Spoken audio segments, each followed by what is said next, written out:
Hi everyone, welcome to Gagan story time. आज की हमारी स्टोरी है मेघा जैसे ही थक कर ऑफिस से घर आई। मेघा के पति मनोज पहले ही ऑफिस से आ चुके थे।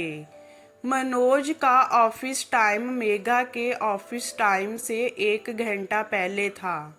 मनोज को ऑफिस भी मेघा के ऑफिस से नज़दीक था, इसीलिए वह रोज मेघा से पहले आ जाता था।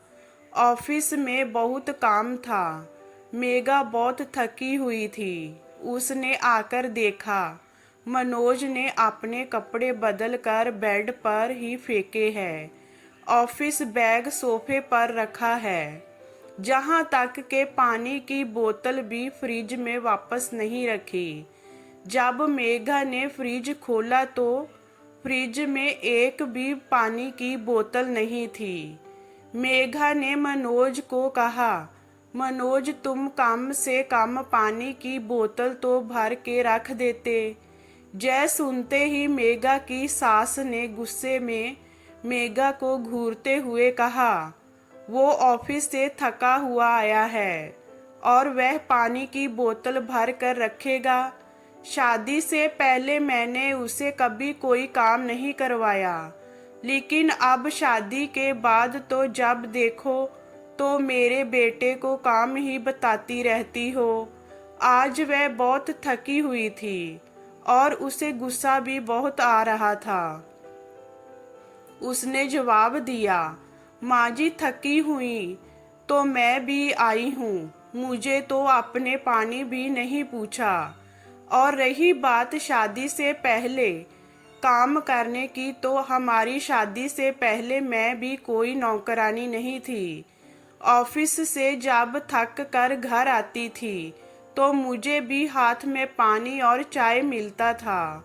खाना बनाने से पहले मुझसे मेरी पसंद पूछी जाती थी, लेकिन अब तो मैं अपनी पसंद जैसे भूल ही गई हूँ। थक कर आऊं तब भी खुद भी पानी पीऊं और दूसरों को भी पियाऊं। दूसरों की पसंद का खाना बनाओ, चाहे खुद का मन हो या ना हो। माँ जी, अगर हम बाहर जाकर घर की जिम्मेदारी दोनों मिलकर संभालते हैं तो घर के अंदर की जिम्मेदारी भी हम दोनों को ही संभालनी होगी। और मैंने तो मनोज को सिर्फ पानी की बोतल ही भर के रखने को कहा है। ऑफिस से आने के बाद फ्रिज में एक बोतल भी पानी की नहीं है कि मैं पानी पी सकूं। मुझे ही नहीं समझ आता कि अगर हम बहुओं को सहयोग नहीं कर सकते तो उनसे नौकरियां करवाने का दिखावा क्यों करते हैं। शादी से पहले तो आपने बहुत बड़ी बड़ी बातें की थी। आप मुझे बेटी बनाकर ला रहे हैं, तो क्या आपकी बेटी के साथ भी ऐसा ही व्यवहार होता है जैसा मेरे साथ।